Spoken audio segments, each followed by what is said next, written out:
करते हैं, जो हमारे पूर्वजों ने व्यवस्था बनाई।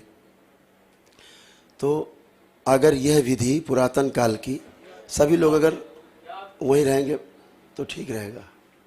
अंदर प्लीज़ व्यवस्था बना के रखें।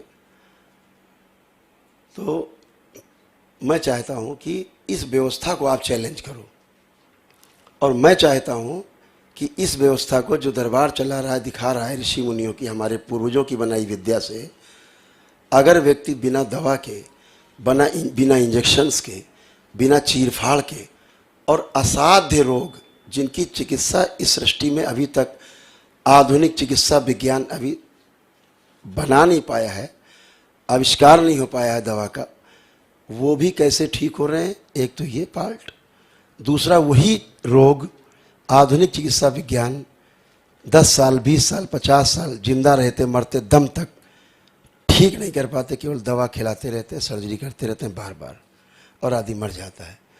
तो दोनों में ठीक कौन, ये कंपेयर आप करो।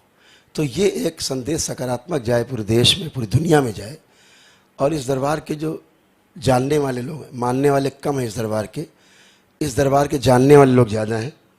जानने का मतलब है जिन्होंने अनुभव किया है, एक्सपीरियंस किया है। मानने वाला तो वो व्यक्ति जो कभी आया नहीं और वहीं से झंडा हिलाएगा, गलत होता है, सब बेकार है, कुछ नहीं मानते। तो मानने वाला तो कुछ भी बात करेगा। जिसने यहाँ हाजिरी दी है, इस प्रक्रिया में शामिल हुआ है और उसने अनुभव किए हैं मेरे साथ, नियम नहीं तोड़े हैं, तो उससे आप पूछिए तो वो आपको बताएगा असली बात क्या है। जैसे यहाँ लोग बैठे हैं अंदर, ये 1 दिवसीय चिकित्सा करके बैठे हैं सारे लोग। अभी चिकित्सा का फाइनल राउंड है, कुल 7-8 मिनट का है ज़्यादा से ज़्यादा। इसके बाद आप इनसे खूब इंटरव्यू लीजिए और इनसे पूछिए इनको क्या रोग कष्ट थे और अब कैसा लग रहा है, आप कैसे हैं, सारे रोग कष्ट कैसे हैं, या उठ बैठ नहीं पाते थे, चल फिर नहीं पाते थे, या जैसा भी था। जितने साध्य रोग है कैटेगराइज हैं। एक रोग वो है जो साध्य हैं, दूसरे असाध्य श्रेणी में, जैसे लकवाग्रस्त है या दिमाग से बिल्कुल एकदम पागल थे, 100% पागल थे, उस तरह के केसेज हैं। या इस तरह के केसेज हैं जो पूरी तरह से बच्चे जैसे ऑटिज्म के शिकार हैं, सीपी चाइल्ड हैं, सेरेब्रल पाल्सी के शिकार हैं, डीएमडी है, जो मस्कुलर डिस्ट्रोफी है, इस तरह के रोग जो असाध्य श्रेणी में आते हैं, घोर असाध्य में। यहाँ से ये प्रक्रिया जब आप पालन करते हैं तो जिन स्मृतियों के कारण माँ के गर्भ में उन बच्चों के मस्तिष्क नहीं बन पाते हैं, विकार चले जाते हैं, और फिर बच्चे वैसे ही पैदा होते हैं जिनको डॉक्टर्स बोलते हैं जेनेटिक प्रॉब्लम के कारण इनको ऐसे बच्चे पैदा हुए खराब। जेनेटिक माने हमारे पूर्वज, अनुवंश। तो हम भी वही पूर्वज की बात कर रहे हैं, वही अंग्रेजी में बोल रहे हैं, जेनेटिक बोल रहे हैं।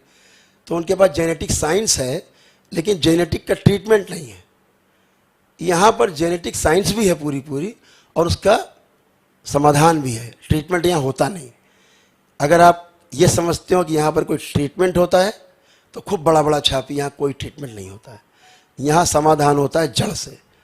जैसे कैंसर एक बार हुआ, डॉक्टर कहेगा सारे सर्जरी के बाद, कीमो रेडियोथेरेपी के बाद कि यू आर क्लियर एंड नील, एकदम नील, अब कोई भी आप कैंसर नहीं, ये रिपोर्ट है, 0 नील हो गया।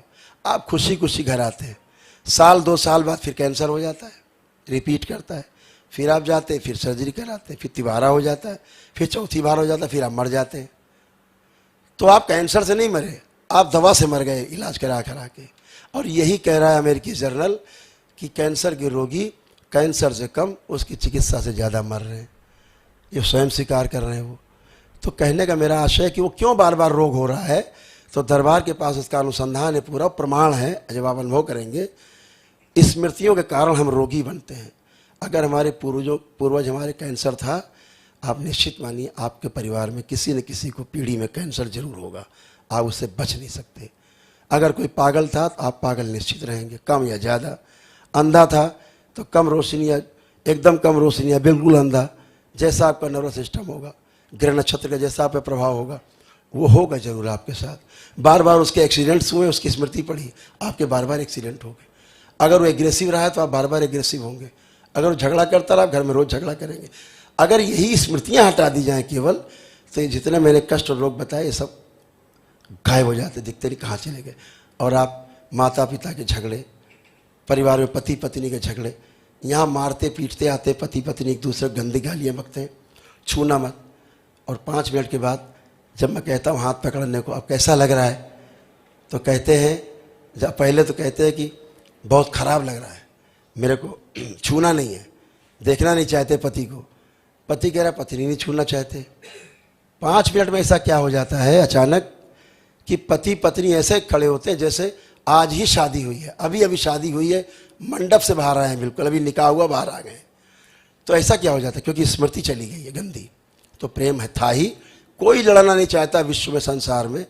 तो इसलिए मैं चाहता हूँ ये दिखाया जाए, इस पर चर्चा की जाए कि जो हमारा पुरातन साइंस है, हमारा पुरातन सनातन साइंस है, जो वैदिक साइंस है, जो जिससे हम स्वस्थ रहे हैं, तो जब स्मृतियाँ नष्ट हो जाती है, यानी रोग का कारण नष्ट हो जाता है, तो जब रोग का कारण नष्ट हो जाता है तो दोबारा से रोग फिर नहीं होता है। यही साइंस है। तो इसको समझना है। जिसने केवल शरीर को समझा है वो केवल शरीर को काटे पीटेगा। शरीर के पीछे 6 शरीर और हैं, जिसे रूह भी कहते हैं। 6 शरीर और होते हैं। अगर उनमें रोग है, आपका शरीर रोगी जरूर होगा, 7वां। इसलिए उसकी चिकित्सा यहाँ होती जो पीछे के 6 हैं। जब पीछे के 6 शरीर ठीक होते हैं, ये 7वां जो शीशा है आगे, ये अपने आप साफ साफ अच्छा हो जाता है।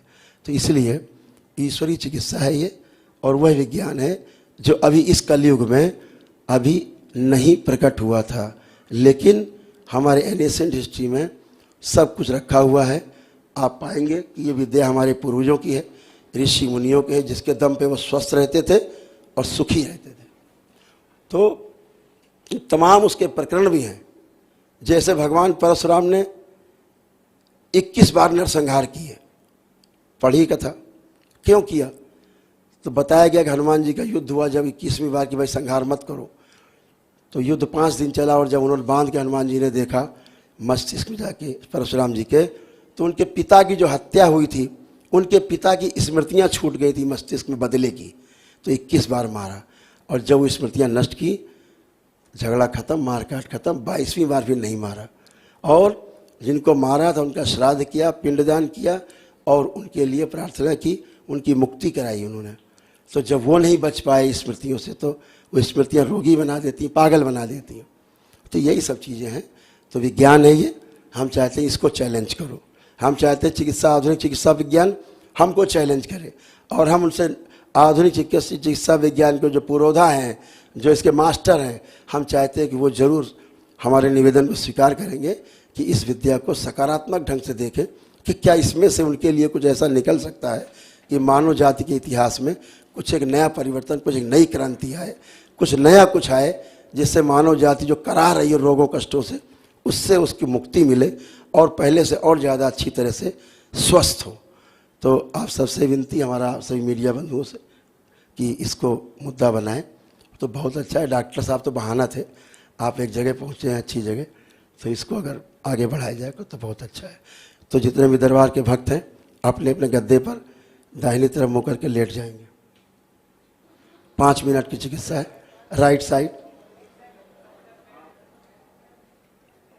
मेरे दाहिनी तरफ हाथ। सभी लोग, माँ के साथ बच्चे टच हो सकते, ध्यान रखें। पिता के साथ उनके बच्चे टच नहीं। माँ के साथ बेटी या बेटा टच कर सकते हैं, पिता के साथ नहीं। और पति पत्नी बिल्कुल टच नहीं करेंगे, अलग अलग।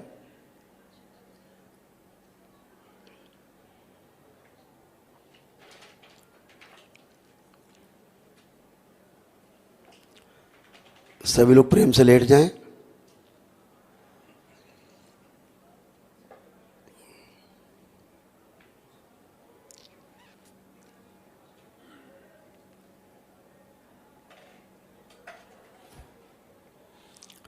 सभी लोग प्रेम से लेट जाएं।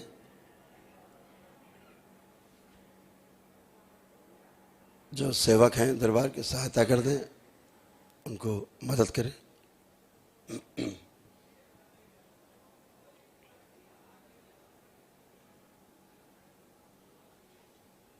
यहाँ पर कोई भी पेड वर्कर नहीं है। यहाँ वही सब भक्त हैं दरबार के जो स्वस्थ हुए हैं और जिनके परिवार स्वस्थ हुए। तड़पते हुए आए थे, पूरा परिवार आनंद में, ये सब आनंद में सेवा कर रहे हैं। ये केवल दरबार के वही भक्त हैं सेवा में, यहाँ कोई पेड वर्कर नहीं है। ये सब पढ़े लिखे बच्चे हैं ग्रेजुएट है, कोई पीजी है, कोई अच्छे अच्छे, अपनी नौकरी भी छोड़ दी इन लोगों ने, नौकरियां भी छोड़ दी अच्छी अच्छी, और सेवा करते दरबार की।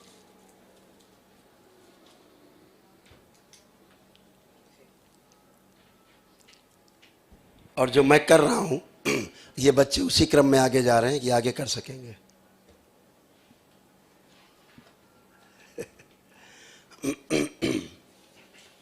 जो मैं कर रहा हूं ये सब बच्चे वही करने के लिए तैयार हैं, धीरे धीरे ये सब कर पाएंगे।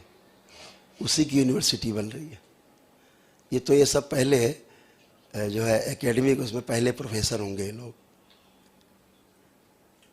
ये बच्चे किसी को देख करके किसी के सारे रोग लिख सकते हैं 1 मिनट में, सारे डायग्नोसिस फटाफट फटाफट सब लिख देंगे।